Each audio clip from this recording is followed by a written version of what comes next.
Okay, hello and welcome to this really challenging panel today for especially myself in this situation. First of all, because it's in English and it's been in German since until yesterday. So I wrote some vocabulary down this morning. And second of all, because I'm sitting here alone on stage and I should have been sitting here together with Zoe Levkofridi, who is supporting me or is being my better half on this moderation, and she is here.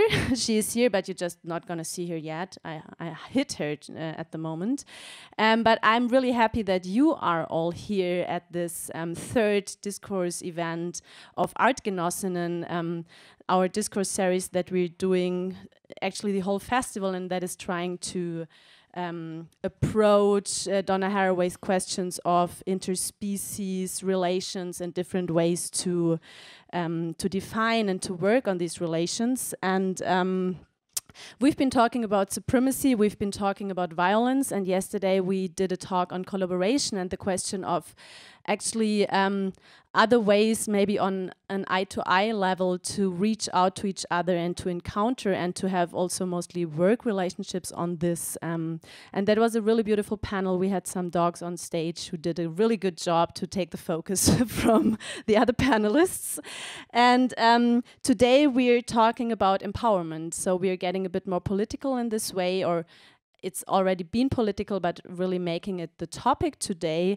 And this actually comes back to a question that Katharina Hoppe raised on the first evening, defining the Anthropocene. And the Anthropocene as something that is like having the human beings in focus. And the question that she rose was, so what are the human beings? How is a collective done? And this is like a question that is coming back to this talk today, because we're talking about different ways or different traces that are left by different humans, also historically. And isn't the Anthropocene actually rather the definition of a white male influence that left their traces on the world and on these ecosystems also that we are part of. So from this point on, we're starting this discussion on intersectionality and also empowerment today, and I'm really happy to do it in collaboration and in cooperation with Südwind and the whole festival of Entwicklungspolitische Hochschulwochen, which is also taking place at the very moment in different not in different species, but in different faculties of the university. So thank you, Anita and Südwind and everybody who is supporting this event today. So now I'm really happy to introduce my co-moderator, who is speaking a perfect English, to help me out here. And I welcome Zoe Levkofridi on stage. Hi, Zoe. Hi. And Zoe is sitting at her office at the moment due to a really responsible precaution on the COVID situation. We decided that it's better today that she's joining us also online. And Zoe, I can introduce you now because you're actually the first Salzburg professor on gender studies, politics, gender diversity and equality. And you told me that it was quite a fight actually to get this chair, and we're really happy to have you in the city like this. You were born in Athens and you've been graduating on theater studies, which is good for us because you know what we're talking about. And also you did an MA in European political and administrative studies at the College of Bruges. And then afterwards you did a PhD in political science, which also brought you to Austria. And in Austria, you've been working on several universities, also in Vienna, and now you are actually in Salzburg for quite some time. Hello, Zoe, nice to have you here. Hello, everybody. Nice to be here. Hi. Thank you for the introduction. I would also like to use this opportunity to make an announcement. We have in our schedule and online, we wrote that also Ruth Nyambura, a political activist, ecofeminist from Kenya, would be with us today, but unfortunately, she couldn't make it. And we are very sad about this because we really wished to discuss with her, and we really hope she's well. We are worried about her. But at the same time, I have we have the honor and a big pleasure to have Courtney Desiree Morris with us today on online stage, who joined us from California. And thank you, Courtney, for accepting our spontaneous invitation 1 week ago. Hello, hello, so nice to have you here. So I would like to introduce you, say a few words, because you are also a multidimensional person. So Courtney Desiree Morris is a visual conceptual artist and a social anthropologist, assistant professor of women and gender studies at the University of California, Berkeley. She teaches on critical race theory, feminist theory, Black social movements in the Americas, women's social movements in Latin America and the Caribbean, as well as race and environmental politics in the African diaspora. And Courtney, maybe you will talk about this, I don't know. She's currently completing her book manuscript, which is entitled To Defend This Sunrise, Black Women's Activism and the Geography of Race in Nicaragua, which examines how Black women activists have resisted historical and contemporary patterns of racialized state violence, economic exclusion, territorial dispossession, and political repression from the 19th century to the present. Her work has been published in the American Anthropologist, the Bulletin of Latin American Research, the Journal of Women, Gender, and Families of Color, and Asterix.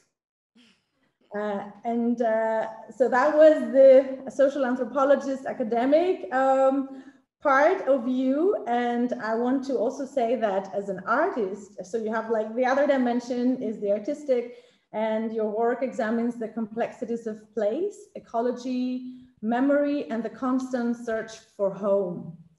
So her work, Courtney's work, is concerned with understanding the ways we inhabit place through migration, ancestry, and shared social memory, and how places inhabit us.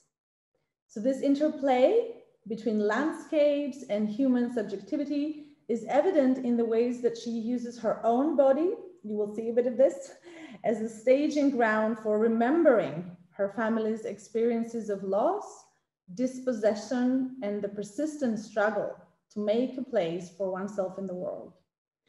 So to conclude, to wrap up, her work examines these questions through the experience of female ancestors and elders whose stories are often disappeared in family histories and official historical narratives. So welcome, Courtney. Thank you very much for being here. Thank you, Zoe, yes, you for can that clap. really warm.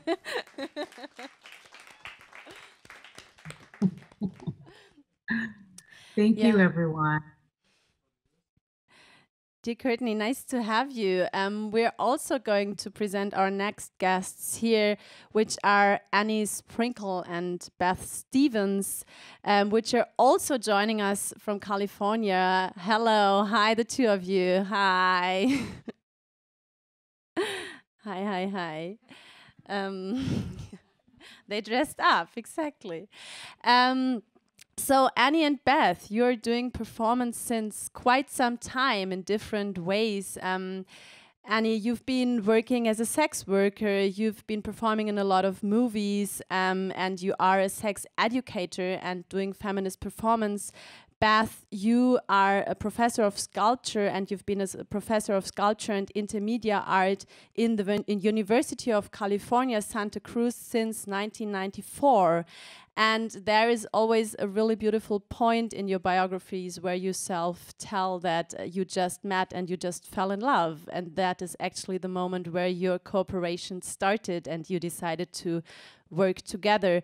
And about this kind of work, we're going to talk also a lot today, because you are the founders of the ecosexual movement, which led you through a really long and inspiring way through very different concepts and also initiatives that you founded. For example, the Earth Lab, and afterwards you also went through a series of weddings. You are married to the earth, you are married to stones, you are married to the air, and you did this in a lot of different performances, which, for example, took place in Vienna at the Biennale, but also in Athens at the Documenta number 14. So I'm really happy to have you here as a really experienced and quite, I would say, pretty wise artist. So Yeah. Yeah. Yeah, very good to be here. So to maybe just gather us all up on this discussion today, we decided that it would be good to actually make some statements about certain notes and terms that we want to talk about in this interspecies empowerment that we are questioning today. And this is a term that is making quite a rumor about itself and helped a lot political activists all around the world since 30 years, which is intersectionality. And since we're having a lot of scientific intellectuals and professors on stage, I'm glad that Zoe could actually explain this term to us, for that it's our basic to go on discuss about it. Yes, thank you, Teresa. So intersectionality is a very important term that you need to take away from this discussion. It is a term that was coined by Kimberly Crenshaw, and she is a legal scholar, so it came from legal gender studies, that it became later a field.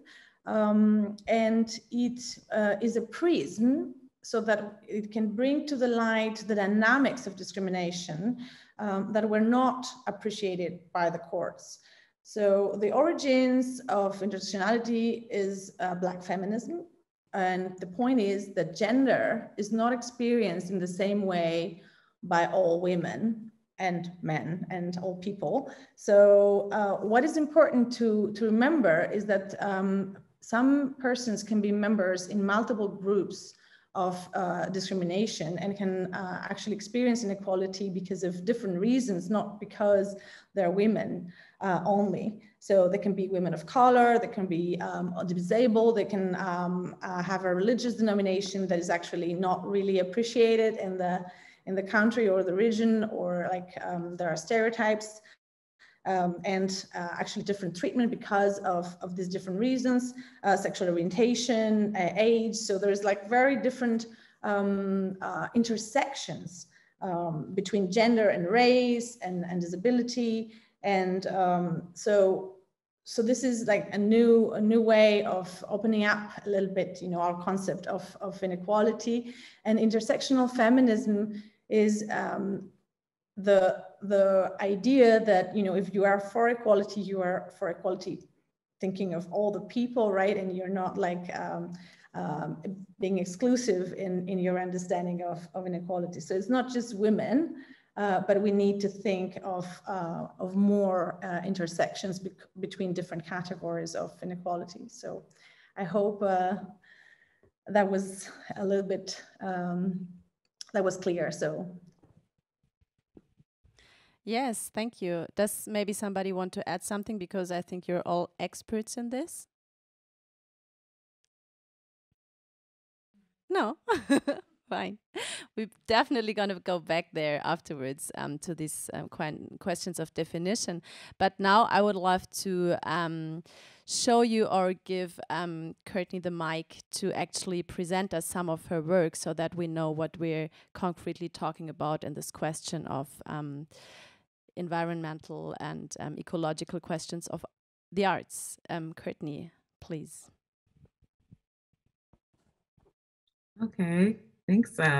for that introduction. I got so excited earlier, I almost jumped the gun, but I'm really, really happy to be here. And I want to, just extend special thanks to Zoe and to Teresa in particular for their work, just like bringing all of us together. There's been so many moving parts and a lot of changes, and it just took a lot of work to get all of us here into this digital space together. So I just want to thank you for all of your work. And I also want to say a special thanks to my sweeties, Beth and Annie, for inviting me to be a part of this conversation. It's been just so good getting to know the two of you and just being inspired by the work that you do. So thank you for letting me be here. And of course, also before I begin, I just want to, really think about, just honor Ruth and just hope that she is okay. And, I've studied land and land-based social movements in Latin America and the Caribbean. And I know that some of the most dangerous work that you can do in the world is defending the environment. And it's really dangerous for women and earth defenders. And so I'll just be asking everyone to really hold her and, just honor the work that she's doing and frankly be praying for her safety.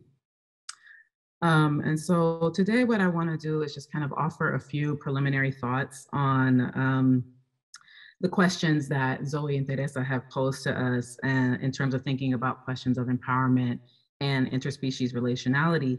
And I want to talk a little bit about that by exploring how I, think about these ideas in my own work. And if we have time and space to talk a little bit about how Black and Indigenous feminist thinkers in particular are really thinking about these questions, and I think are offering us some really powerful tools for reimagining the world beyond the human. That might be a little ambitious, so we might, shelve that for Q&A, but I would really like to have that conversation. So before I get started, I just want to share my screen real quick so I can pull up my PowerPoint and share some images with you. Okay.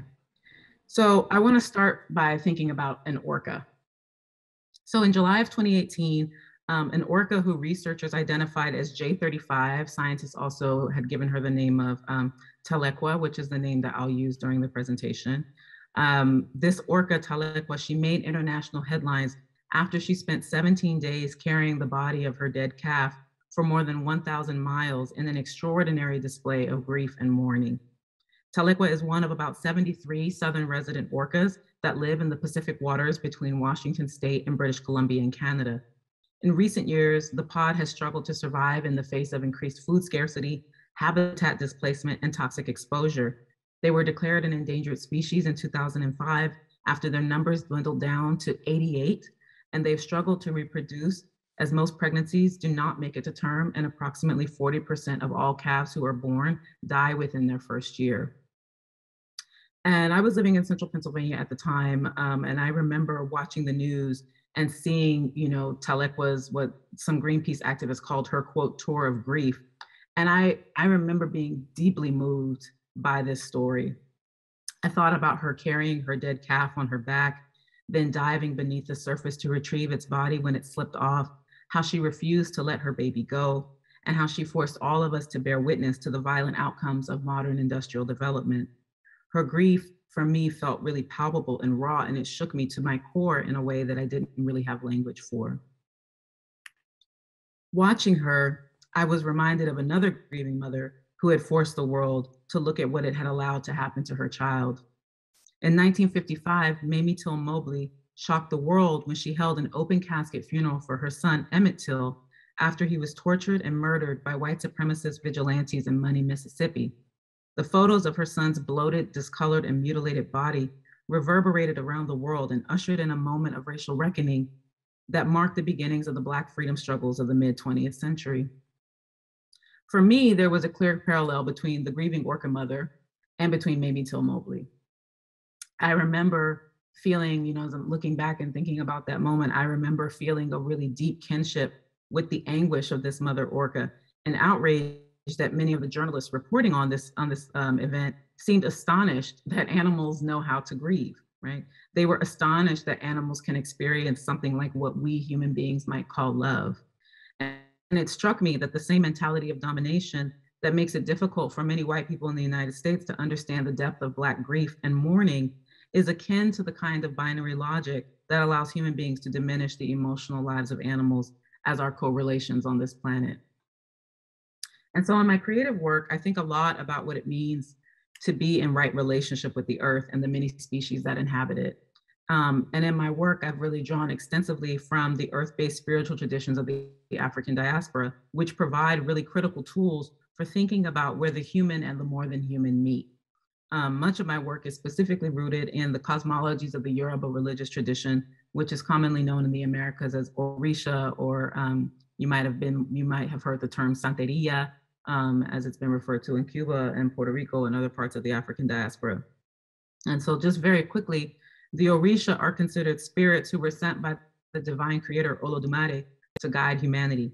Each of the Orisha are identified with specific natural environments, sites, public institutions, social functions, character traits, and symbols that determine how they should be honored and invoked. And so since the summer of 2020, I've been working on a project entitled Sopera de Yemaya, which is an experimental short film in 7 chapters that explores the relationship between the Black female body, nature, and the divine. And in the film, I really engage with the Orisha Yemaya, who's the deity that rules the top layer of the Earth's ocean. And she's also the Orisha who is said to kind of govern motherhood and all things maternal. And interesting aside, the ocean, the top layer of the ocean is governed by Yemaya, but the bottom layer of the ocean is governed by an Orisha named Olokun, who's both male and female, is considered non-binary. And so it's kind of like a queer Orisha, and it's fascinating. So if you want to talk about that, ask me a Q&A. And Olokun is considered the most mysterious of all of the Orisha. But in the Lukumi tradition of Orisha, the mysteries and sacred ritual objects of Yemaya are housed in a soup tureen, or in Spanish, the term is a sopera. And so during the summer of 2020, I was actually pregnant with my first child. And as I was like watching my body change, I began to sort of think about myself as being like becoming a sopera, like being a living, breathing sopera that contains all of these mysteries of this Orisha who's connected to the ocean. And so in the film, I really tried to think about what it means to be a container for the divine, while also grappling with the very material and human preoccupations that I experienced as a Black woman becoming a mother in a moment of resurgent anti-Black racism, ecological crisis, growing state violence, and a kind of out of control global pandemic. And so I just really quickly want to share a very short clip from the piece where I began to try to articulate this sense of radical kinship and recognition across species difference that I alluded to in the beginning of the presentation. And this chapter is called Yemaya Olokun. And I shot it in the summer of 2020 following George Floyd's murder. And, I couldn't really bring myself to watch the video of his murder, but I remember as I was reading about it, listening to people talk about how as he was losing consciousness and struggling to breathe, he called out for his mother. And that really stayed with me. And it made me think about, all the ways that Black mothers have to confront a social order that's really committed to killing their children. And as I was thinking about this, and I found myself thinking about this orca mother and realizing like, oh, we're also, as Black people, we are targets in that system, but we're not the only victims that are targeted under these regimes of kind of genocidal violence. And so in the piece, you'll see I reference all of these Black mothers who have lost their children to these, really awful forms of anti-Black violence. But I also juxtapose those images of Black mothers who have lost children with images of this orca carrying her dead calf on her back, because I wanted to kind of bring these different displays of maternal grief across species together in order to think about all the ways that white supremacy, as both a kind of a social and an ecological project, makes it hard for all of us to breathe. And so anyway, I'm just going to share this, and then I'll be done and we can get into some conversation. And I'm really curious to hear people's thoughts on the piece.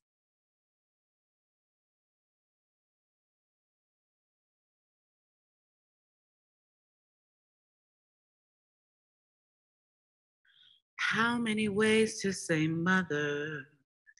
How many ways to say mother? How many ways to say mother? How many ways to say mother?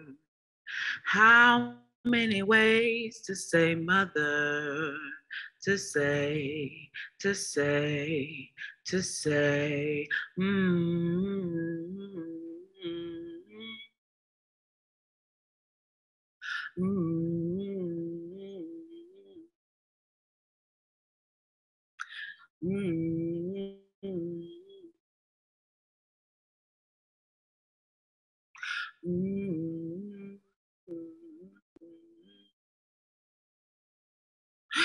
ma, ma, ma, ma, ma, ma, ma, ma, ta, ma, mut,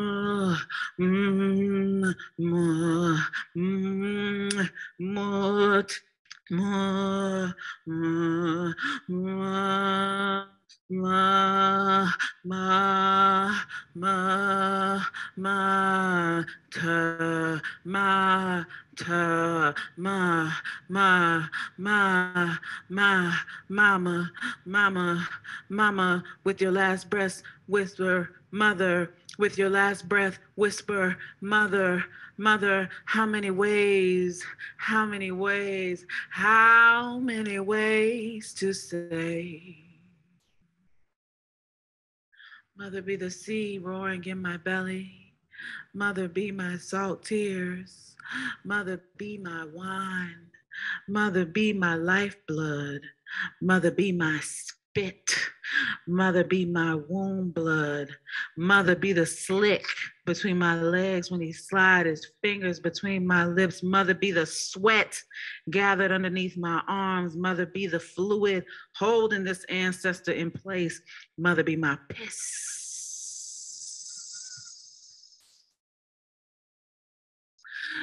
Mother, be everything, everything.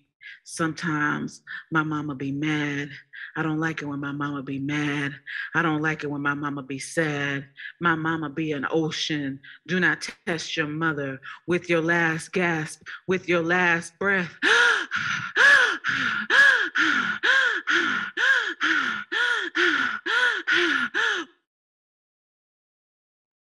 Whisper, mama.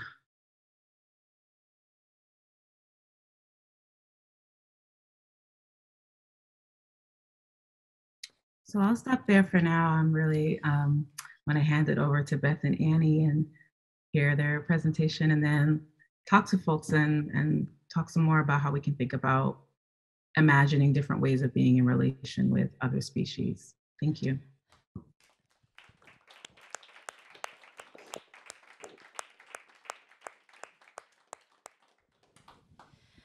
Yes, thank you, Courtney. That was really impressive, I think, for all of us here, even though we just saw it on the screen here. That was, yeah, really intense. And I think it's amazing how you described this kind of similarity that you found by reading on the news about this whale who actually has this grief, and then to reflect on this and really, when there were these pictures, like the really political pictures of the manifestations, of the demonstrations, then it really, I think it's a question that maybe you're also thinking a lot about, right? This question, like, when does an image get political, and what does it need to actually have this resonance and this vibe? And when also is it maybe like overshown or overreacted in a way because we know it too much that this is going to happen, or a manifestation. I wondered whether the image of the manifestation would have shocked me as much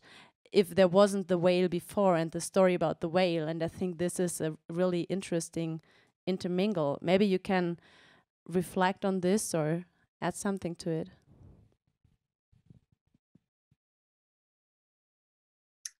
Should I do that now, or should we wait until I think after? it's just really nice because your works are so differently that we're talking a bit about your work now, and then Annie and Beth are showing like a short introduction on their work, and then we do it all together. So yeah, and for all of you, like, you're all invited to just join the reflection or the discussion about Courtney's work.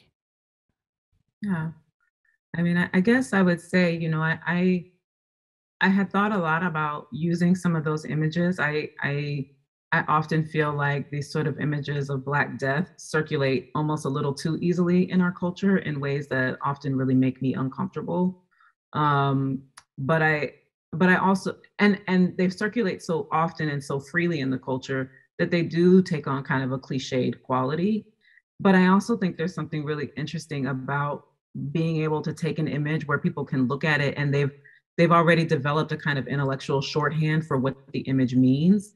And so when they see it, they think that they know what the image means. And I feel like as an artist, what's really a challenge that I like to sort of take on is like, well, how can I take up things that people feel very familiar with and think that they know, and then sort of trouble them and make them strange? Like, how do you make the familiar strange?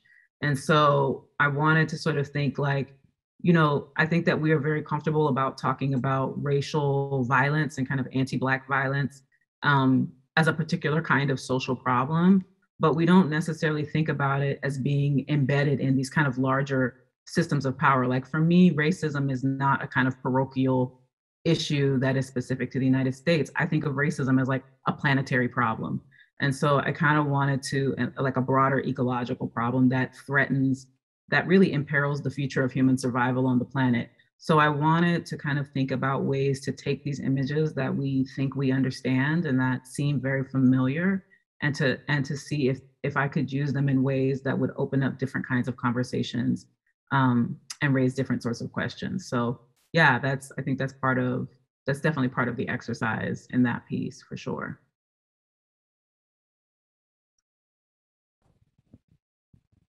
Do you want to add something, Annie and Beth, or?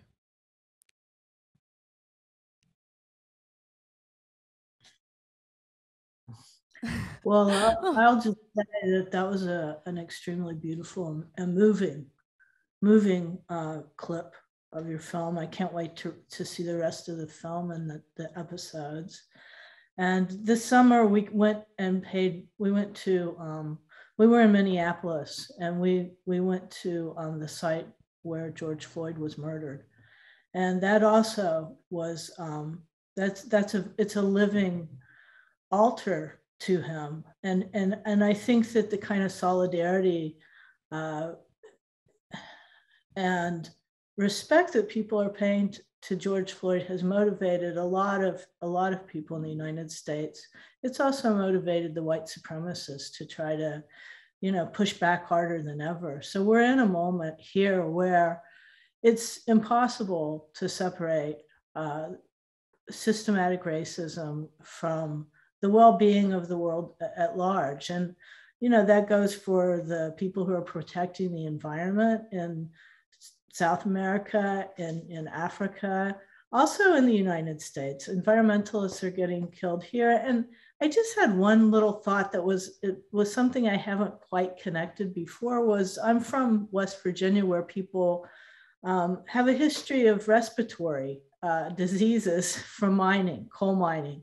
The silica and the dust gets in their lungs and it kills people. And it's many miners have died of the inability to breathe. And that's directly connected to destroying the earth, because we live in a capitalist society that demands that certain people do that work.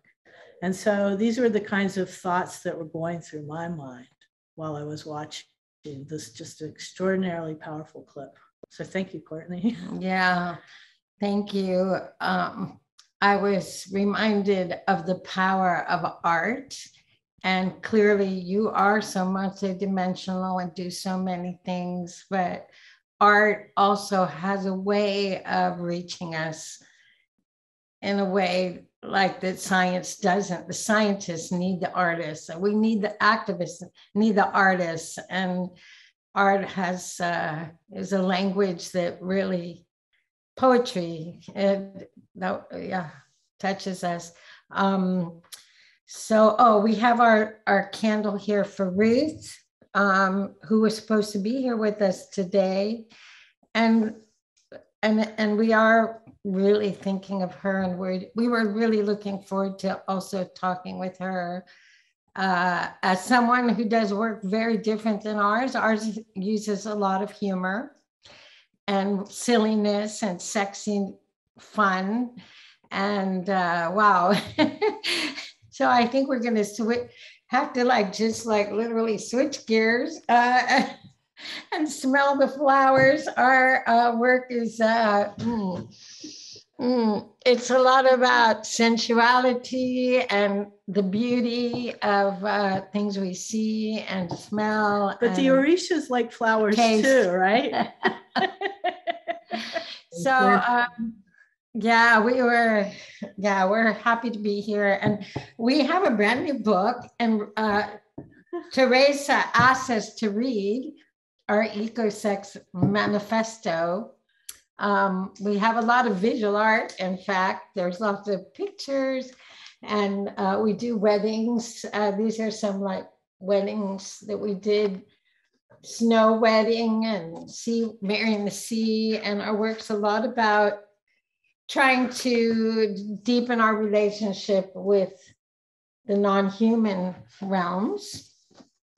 The relationships are very important to us, and we try to look at the relationships outside of our bodies with other people, other species, other entities, but we also look at the relationships within our bodies.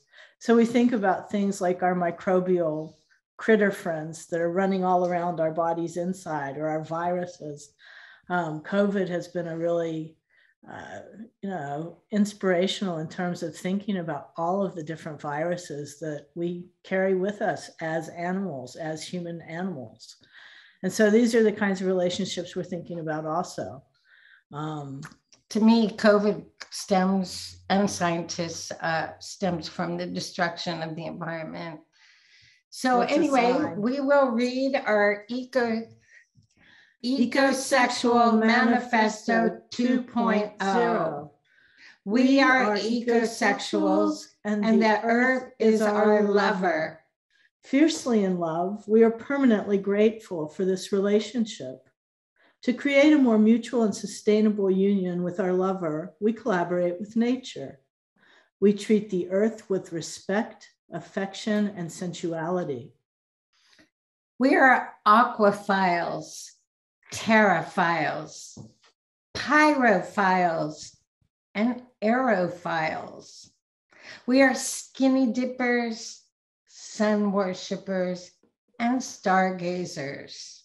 We are artists, sex workers, sexologists, academics, environmental and peace activists, feminists, eco-immigrants, putos y putas, transhumanistas, nature fetishists, gender-bending gardeners, therapists, scientists and educators, revolutionaries, dandies, pollen amorous, cultural monsters with dogs, and other entities from radical ecologies.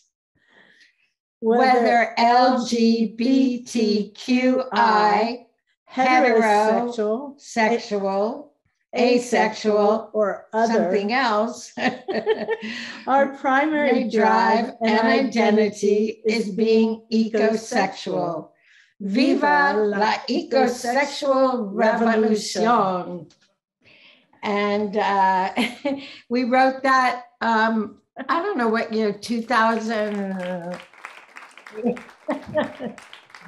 Oh, and we have our ecosexual pride flags. 2 versions.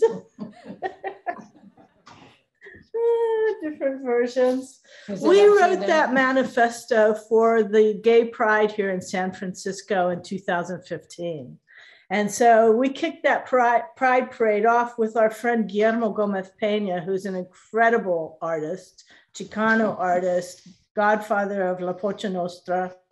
And we all marched in support of water during the 2015 San Francisco Pride Parade.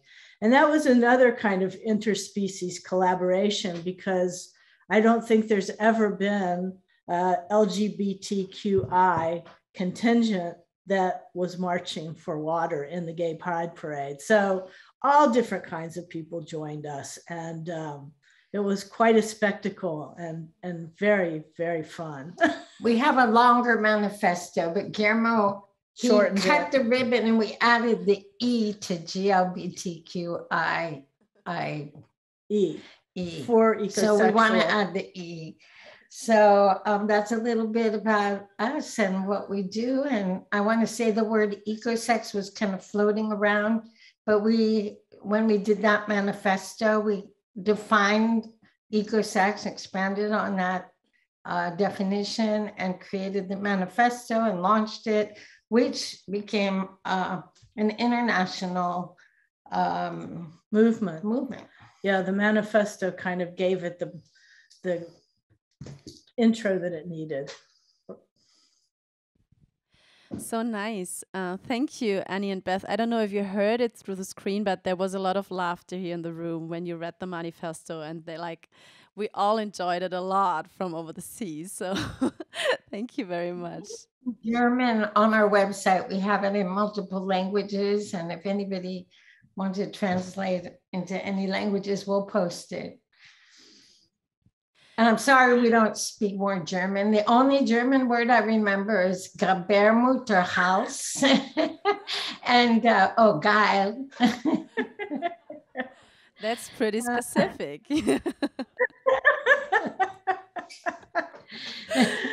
No, I know some other words too. I've been to Germany a lot, and Austria over the years. So yeah, they've actually been to ARGE in 2008 or something. So when I asked them to get to the panel, they were like, "We love ARGE. Of course, we're going to join the panel," which was unexpected but amazing. So I want to maybe go to one point that really you've been talking about this before already, the both of you, which is the fun and the joy that you're adding to the subject. And in the last discursive panels here, we talked a lot about conscious and a lot about bad conscious and about how this helps kind of to actually reflect the position of speaking that you're in, and how to maybe find other ways where you have a lighter conscious and you're suddenly proposing something else, which is joyful and a lot of fun. So how did you, what do you think about this? How did you get there? Well, I've been doing work about sexuality for 48 years. And in our book, actually, we redefine orgasm. And we have a very expanded idea of what sex is and sexuality, to include a whole lot of things. And there's sex going on everywhere all the time.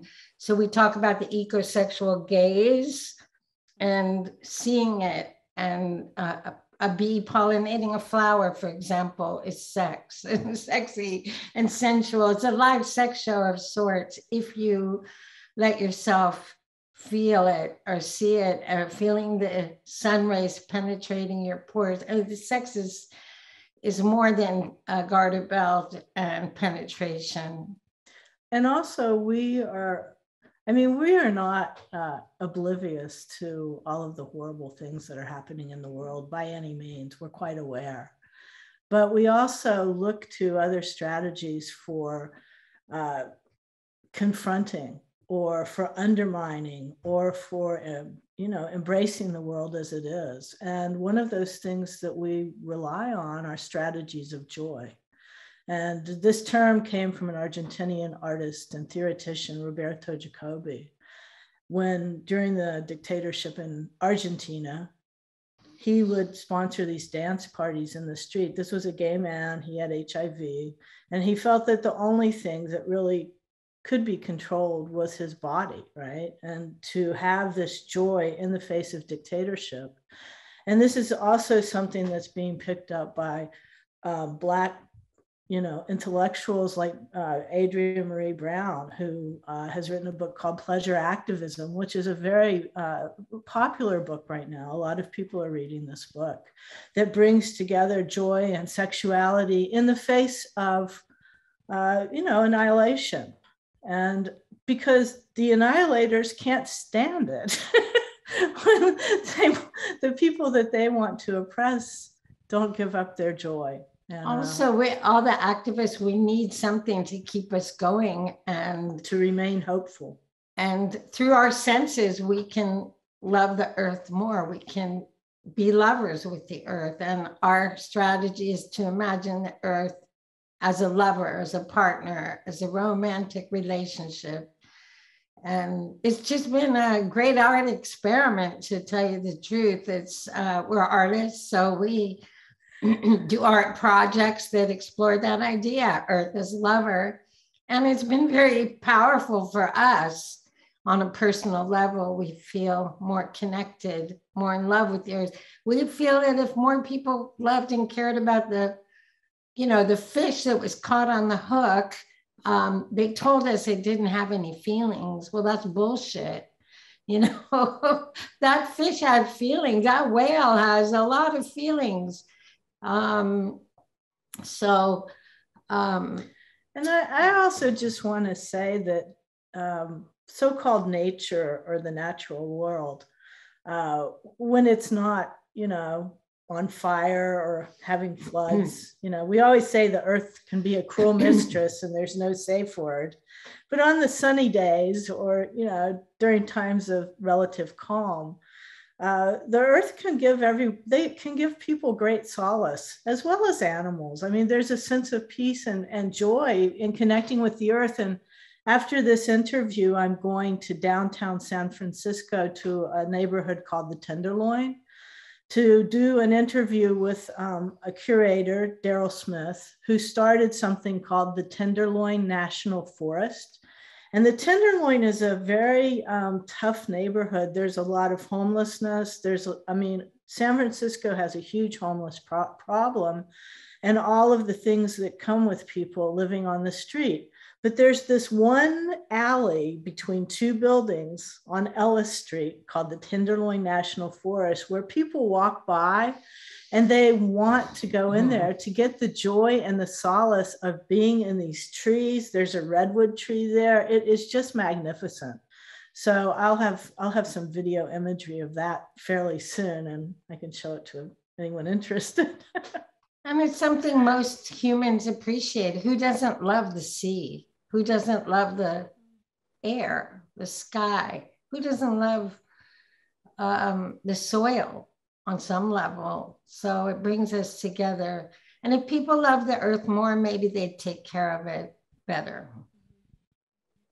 Thank you. Thank you for reading the manifesto and for motivating us to think differently about ecology. So one question I had, you answered, but as a teacher, I feel the need to repeat. I think it's very interesting that it's all started, like this whole manifesto started from a gay pride with Guillermo, where you marched in support of water in like an activity of interspecies solidarity. I love that that part. And then you gave some hints with regards to how you experience this connection between sexuality, sensuality, and ecology. Now, if we want to motivate our audience, everybody who's with us tonight, actually for you it's morning, but for us here in Salzburg, it's an evening. So in practical terms, if we would be ecosexuals, what would we do? Like, give us some practical examples of what we can do. There's a lot of forest here, just to know. Yes. We have a poster for that. It's called 25 Ways to Make Love to the Earth. And number 1, tell the earth I love you and I can't live without you. Dance for the earth, lick the earth, hug the earth. Massage the earth with your feet. Admire their views often. Yeah. So I mean, we don't, ecosexuality is, it's a movement of attraction. And people self-identify about being ecosexual. It's not something that, we're going to make anyone do or anything like that. But I think a lot of people, when they hear this term, they think, wow, I do love going skinny dipping.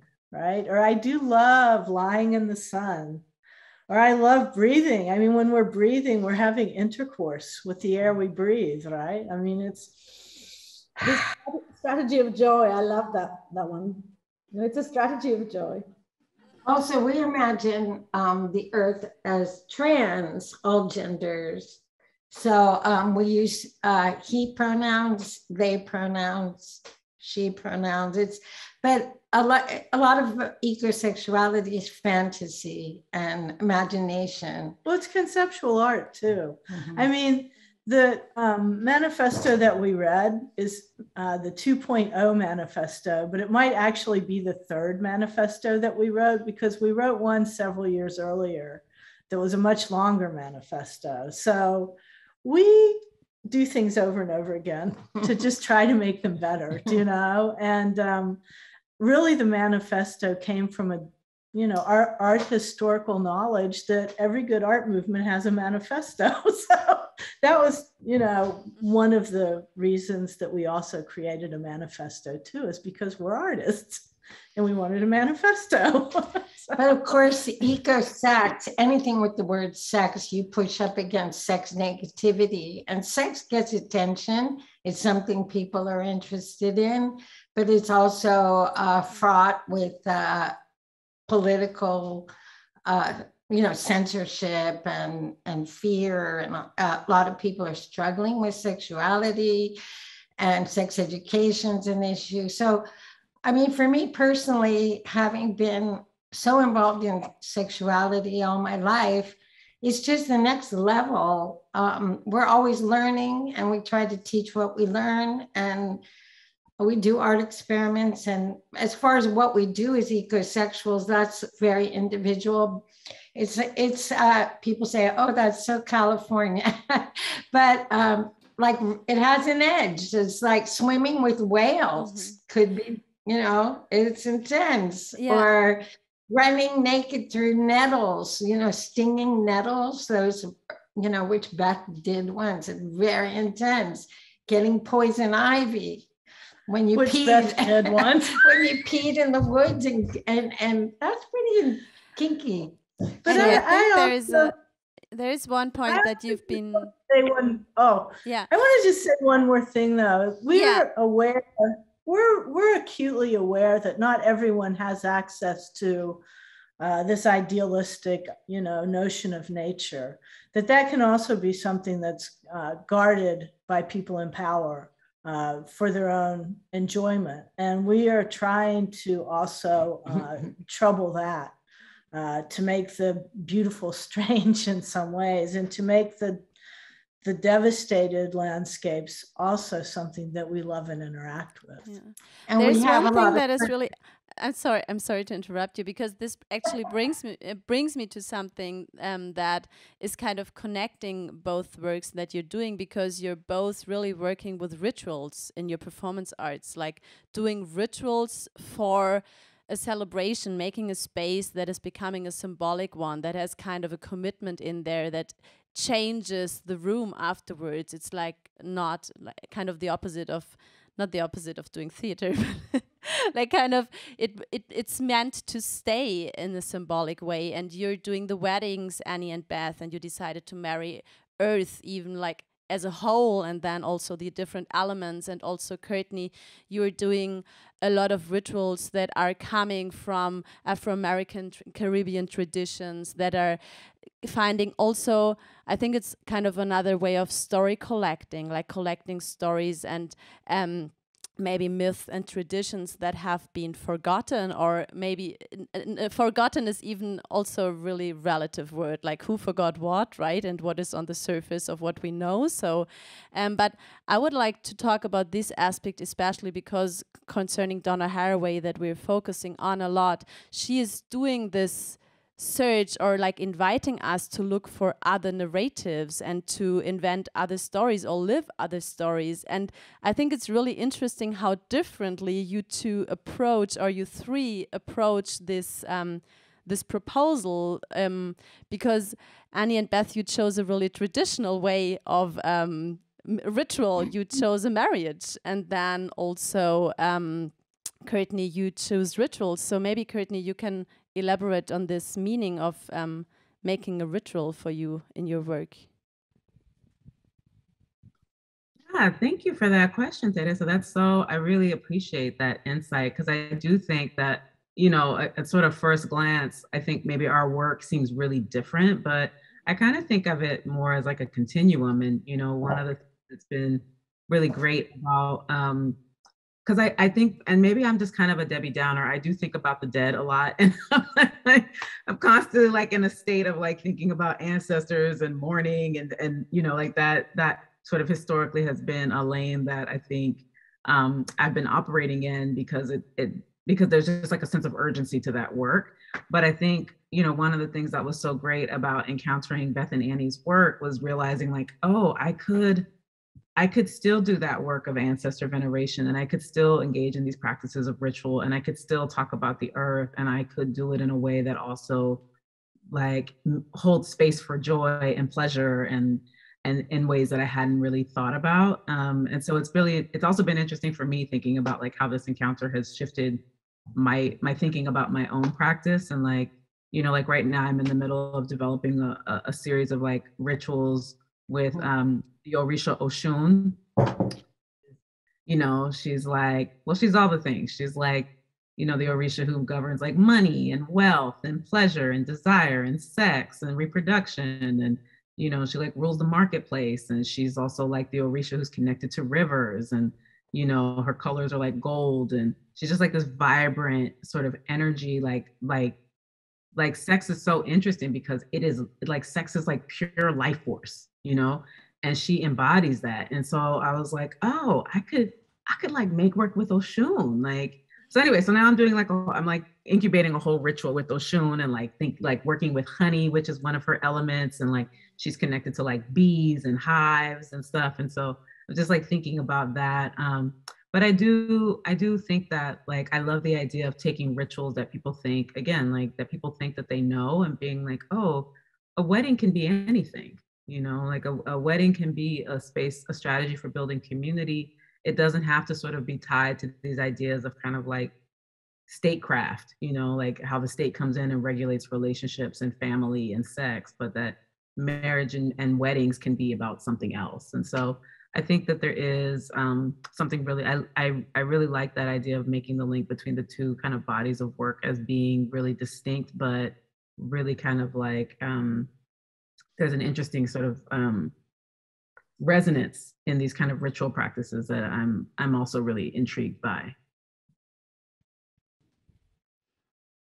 Well, that gives me a lot of food for thought also, because I mean, in some ways, death is it's the funniest thing in the world. I mean, how one dies is very, very important. And of course, there's racism and, you know, all of the kind of mass murders and genocides that have happened. But, you know, we do all this work to make a mark in our lives or to raise families or to be parts of a community. And then, damn it, at the end, we are going to die. And it's like, damn, you know? I mean, yeah. You know, the ecosexual movement really started with a marriage more than it did even with the manifesto, because we had this, we were working towards trying to change the prohibitions against same-sex weddings. And so we started doing this project, and first we had a wedding with ourselves, and then we had a wedding with our community. Then we had a wedding with ourselves that was a theater piece that we sold tickets to when we became legally married in Canada. And then we thought, this is so boring, marrying each other.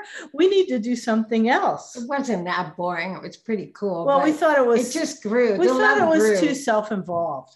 And so we thought, wow, who really needs the rights of marriage? The earth, because the earth is a living being. And I mean, so many other cultures recognize this.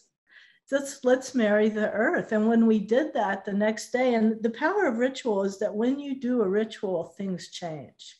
And when you make vows in a ritual, you have to be responsible towards those vows. And so when we married the earth, our lives completely changed. And we woke up the next morning and ecosexual was the word that fit what we were doing. We were no longer, I mean, well, the nice thing about ecosexual is you can add all of your other identities to it. It's a big sort of, it's not an exclusive identity marker. But we woke up the next day and we were like, wow, we are not the same people we were yesterday. We are ecosexuals now. and that was really, that's the truth of how this all started for us. Ritual is very, very, very powerful. And I did for 6 years, I toured a show called Postporn Modernists, where I did a performance called, a scene at the end called The Legend of the Ancient Sacred Prostitute. And I was fascinated by the idea of how people would go to the sacred prostitute in Mesopotamia, Egypt, Greece, and she or they would heal the men as they came back from war through their sexuality and their advanced sexual practices and sacred sexuality. So I created this ritual, and I would oil my body and breathe, and I'd light candles for the earth, and everyone could make a wish. It was a big sex magic ritual. And then I would go into ecstasy and bliss, and as much, I would go into trance, erotic trance, and use my vibrator, use my dildo, whatever got me out of going. But I would let go of my ego, surrender.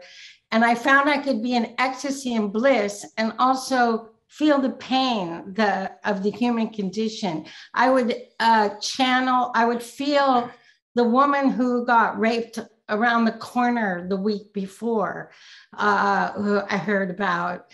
I would cry for those that were suffering while in a state of absolute bliss and ecstasy, sometimes full body Kundalini orgasms, and people would walk out of the theater and throw away their crutches.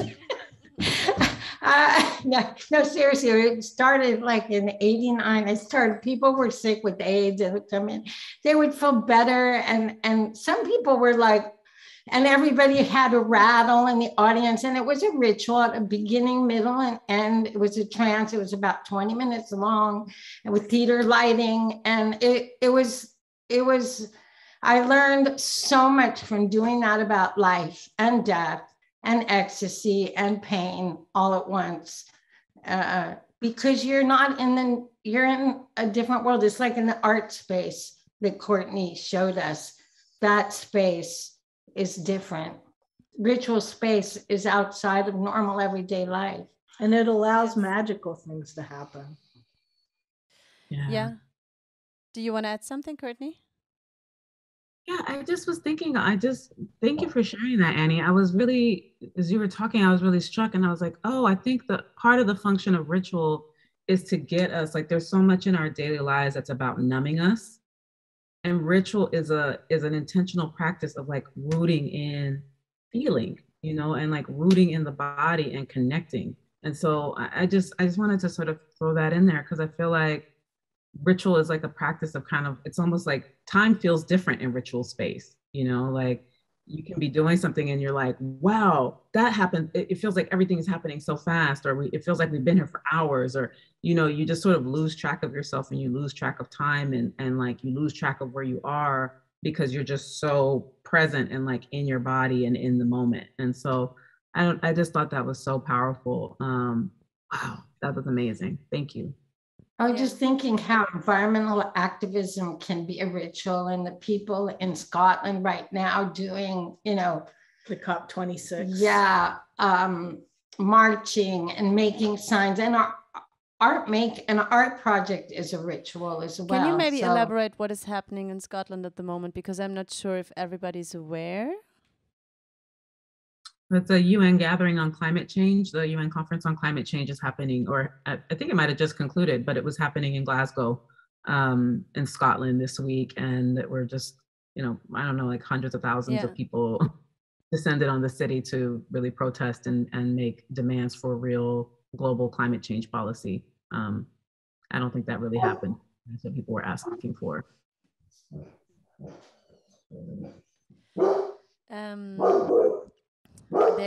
There's another living being in the room somewhere. Yeah. Yeah, I want to go to another. It rose another question for me.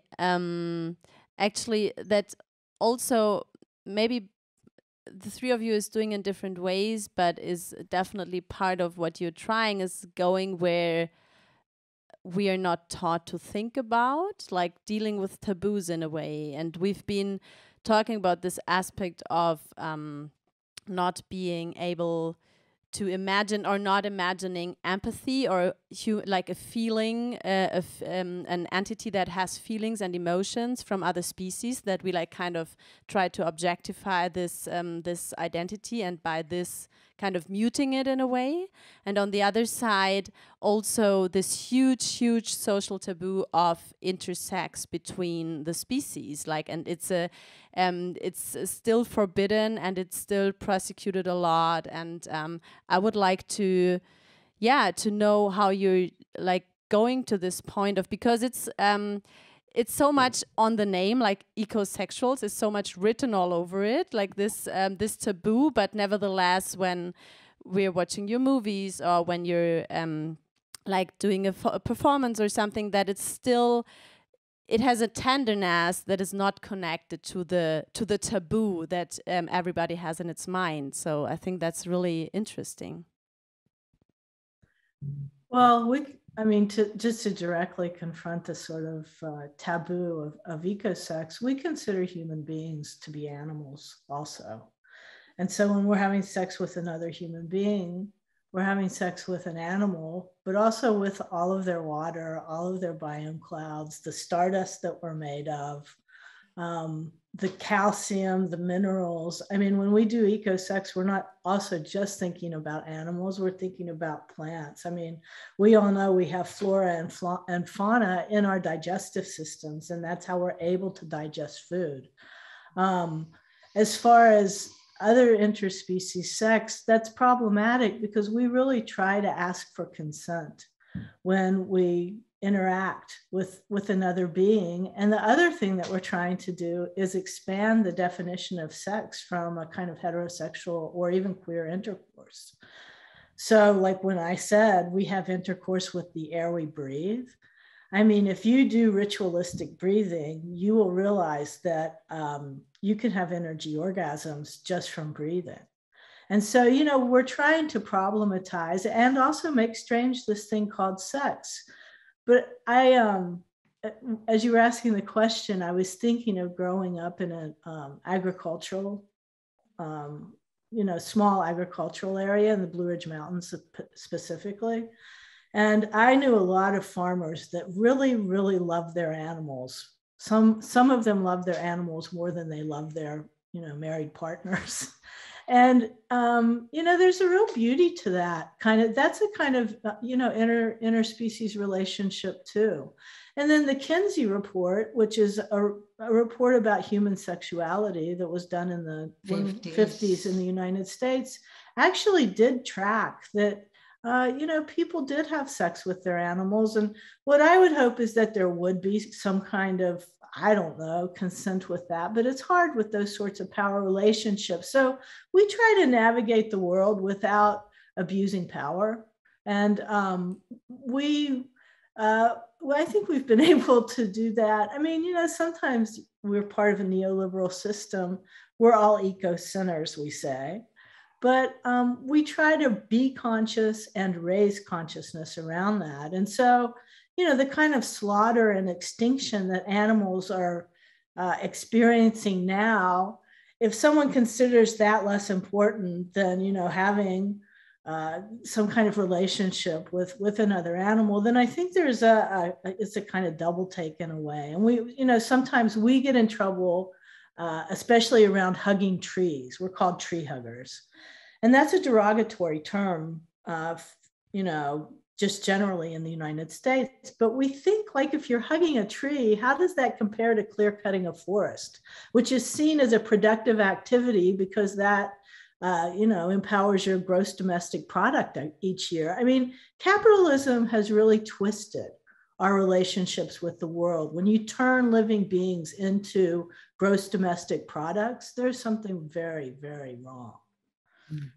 I was thinking about Beth with the breath, like thinking about how the air we're breathing is given to us to keep us alive by trees and plants. Well, and other animals too. I mean, we breathe out and other people breathe in.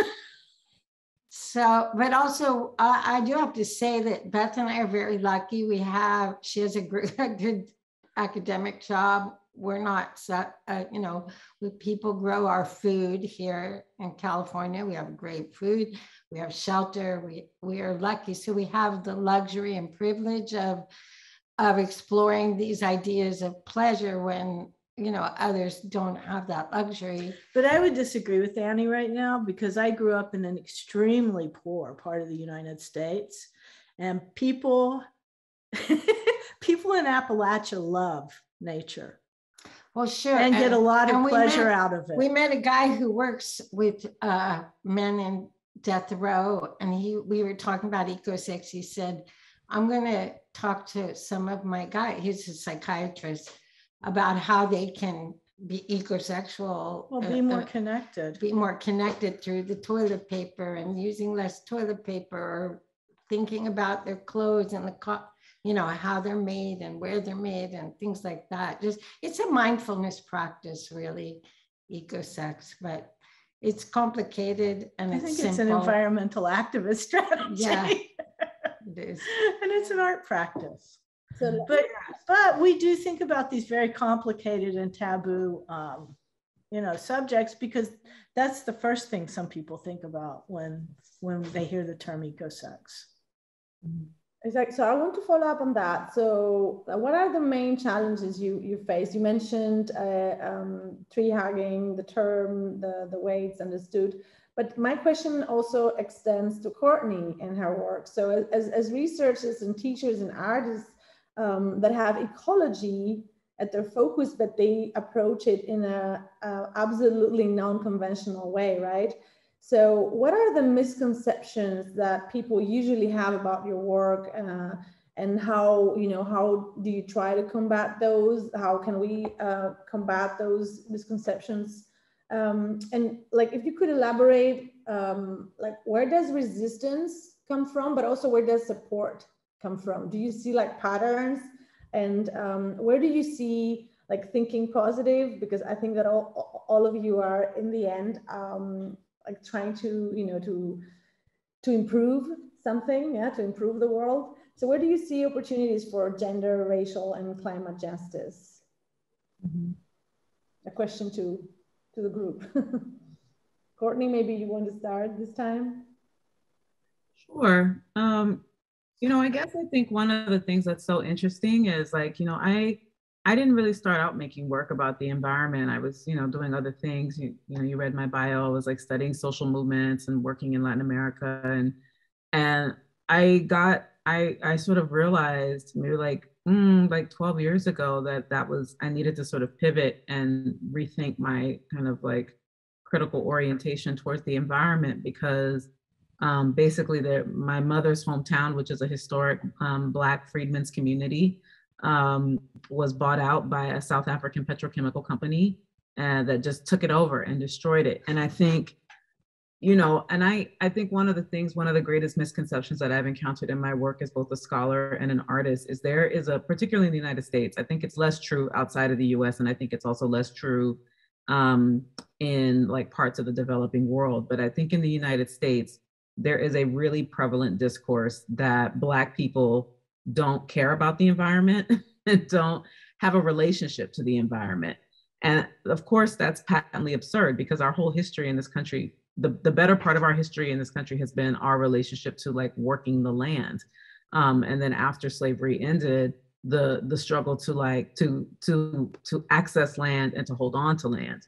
And so I think, it was so great when I was watching like the first of Beth and Annie's films, Goodbye Golly Mountain. I remember being so moved by that, because it felt like, even though these were like poor white people in West Virginia, I was like, oh, this is very similar to the ways that the people that I grew up with in the South and maybe Beth, that's another sort of point of resonance for us, our like experiences as like sister Southerners, but like there's something really interesting about like, you know, when you tap into, I think about like the work of this American studies scholar, Rob Nixon, who wrote a really terrific book called Slow Violence and the Environmentalism of the Poor. And I think like poor people and people of color have really deep and beautiful and complex ecological traditions that are almost uniformly overlooked and ignored in kind of mainstream environmental debates about the nature of environmental thinking and like environmental art or scholarship or any of that.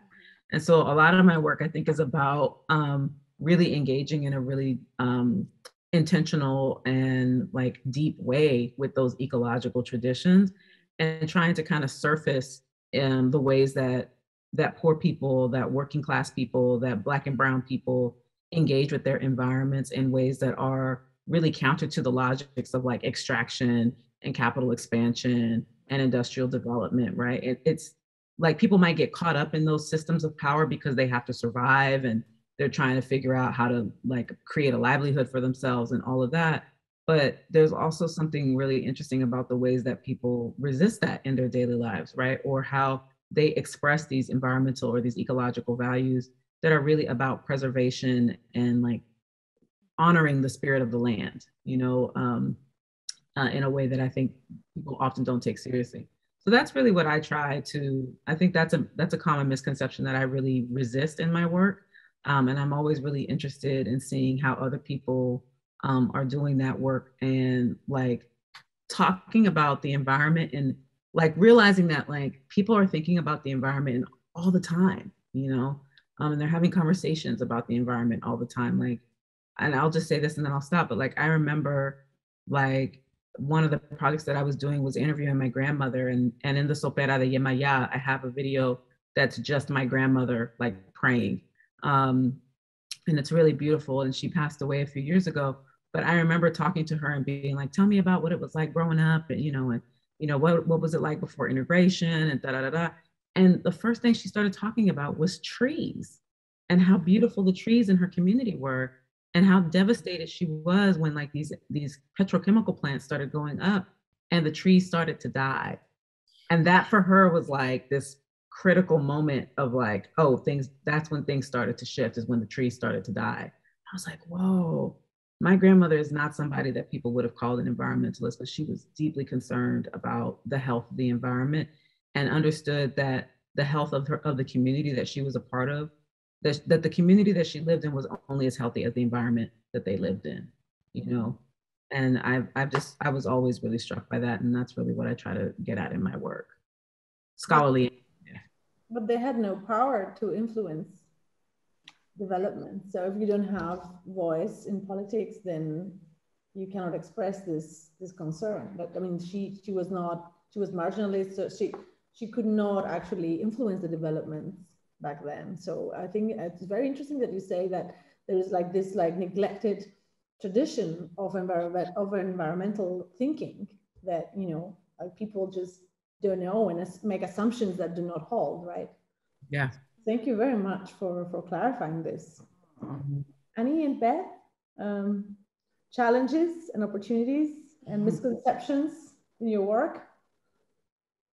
Well, I just want to say thank you, Courtney, for that, because I do, I mean, I think we do have a sort of connection of understanding what losing land means also. And it's very powerful. And Zoe, I would just say that, you know, growing up in mining country in the United States, there were some times when the miners, who were thought of as, you know, the lowest of the low on the sort of ladder of labor, that when they unionized, when they were able to join working unions, that was a time when there was some ability to push back against the corporations. Now, of course, in the United States, the union movement has been pretty incapacitated. I mean, it's not really very powerful anymore. And, you know, there are stories about how corrupt it was, or, you know, that people should have a right to work.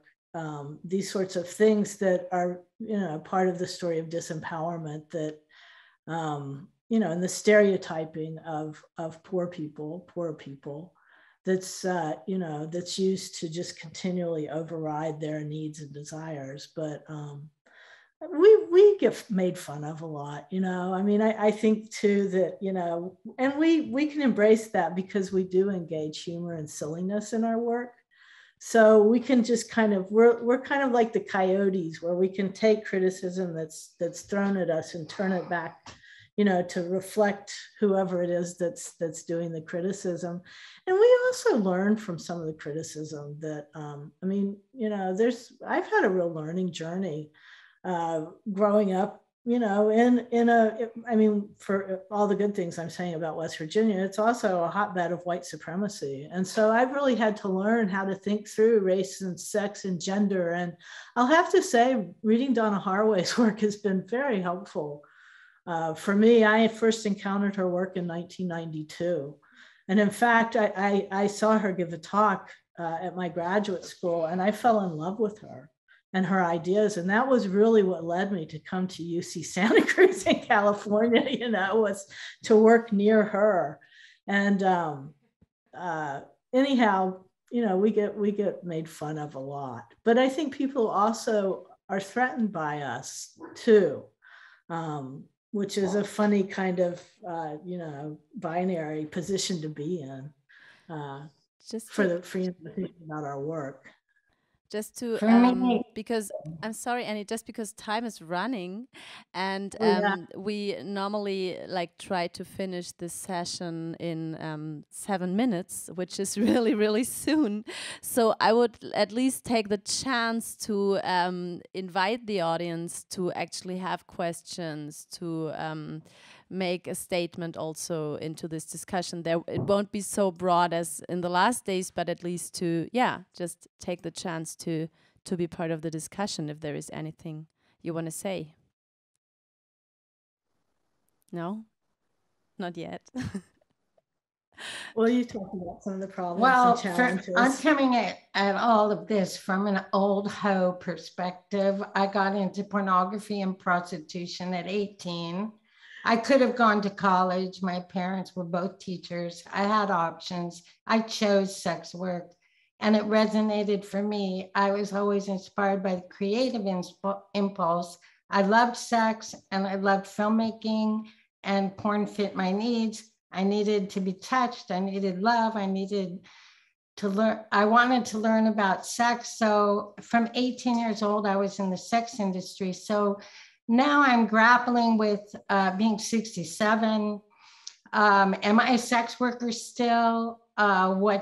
Prostitution's illegal in the United States. I was a sex worker activist trying to decriminalize desire since 1975. And I was raised to be an activist. So I have entered the environmental movement with questions. What is the body? Where does the body start and end? For me, it's still all about sexuality. And I got a PhD in human sexuality. I'm still really interested in changing the culture and how we think about sex. And I push up against a lot of sex workers that you know, don't like my definition of sex work. I consider myself still a sex worker, but I'm not giving blowjobs. Does that, you know, so that's controversial. Where do I fit in as an environmentalist, being, you know, showing boobs and wearing false eyelashes? You know, how does that fit in? And my age about sex, you know, can you even talk about sex when you're 67? So, and can you be naked when you're 67? And can you have ecstatic breath orgasms in public? Or, you know, I'm grappling with how to look, and it's a struggle. And as we age, it changes. Sexuality is very political. There have been people in the environmental movement that have told us to tone down our sex positivity. I mean, this was in the backwoods of Kentucky one time. We were there for you know, an environmental activist gathering, and we were told to tone down our sexuality. But myself, having grown up around, a lot of hillbillies, I knew that hillbillies just love sex. So I was like, no, we're not going to do that. So we've had to build our own environmental movement, affinity group for queers and drag queens and freaky punk rockers and eccentrics. And we like to say we're trying to make the environmental movement a little more sexy, fun, and diverse, so that people like us have a place to love the earth and try our best to fight corporate greed and environmental destruction. It's heartbreaking. I've had lung cancer, I've had breast cancer. All our neighbors and friends have fucking cancer. And we think it's tied to environmentalism. People are still struck. Our first friend, Paul B. Preciado, the curator, Spanish curator, he's still struggling with long COVID. He was our first friend to get COVID. And I blame the destruction of the environment for that, whether bats brought it. They were supposed to hang out in the forest, but they ended up in the, market. And I don't know, they gave humans this thing they weren't supposed to have. So it all comes back. That's the big umbrella. Without clean water, we won't survive. Without clean air, we won't survive. As humans won't. And the earth is pissed, I think. And the earth's in menopause, and him is mad and is kicking our ass. Sorry. No. So would you say that the individualist approach at the end, if you like turn it around and you really love yourself, then you must love the earth, because otherwise you will die. Is masturbation really loving the earth? Oh, thank you. So that would be a whole other panel. When we're masturbating, we're actually having interspecies sex, because our bodies are only this much human. Our bodies are made of all kinds of other creatures that aren't even human. So when we're making love with ourselves, we're actually making love with other creatures. And with the earth. I think this is actually really a really, really good last word to this session, because we're about to watch your movie, Water Makes Us Wet, which is exactly one of these examples that you've been talking about, like how the earth and how everything, cheers, exactly. Like, I've been drinking a lot of water here on stage. So to actually find these kind of sensibility and tenderness that you've been talking about so amazingly during the last 1.5 hours. So thank you very much for this panel. It was exciting for everybody, I feel like, and I think we can really, really take a lot out of this. And thank you very much, Courtney, to show us your work and jump into this position. Thank you so very much, Annie and Beth, for actually proposing Courtney to come here to us. And it really helped us out like 1 week ago or something. So we really struggled.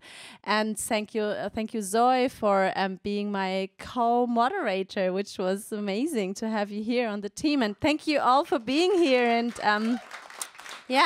having these thoughts with us.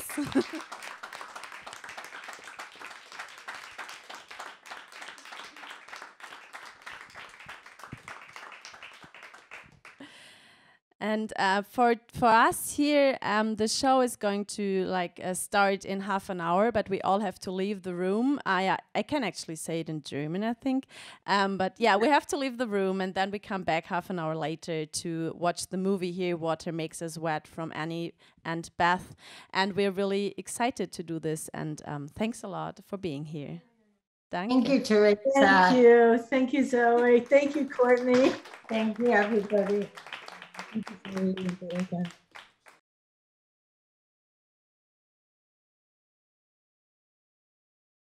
you.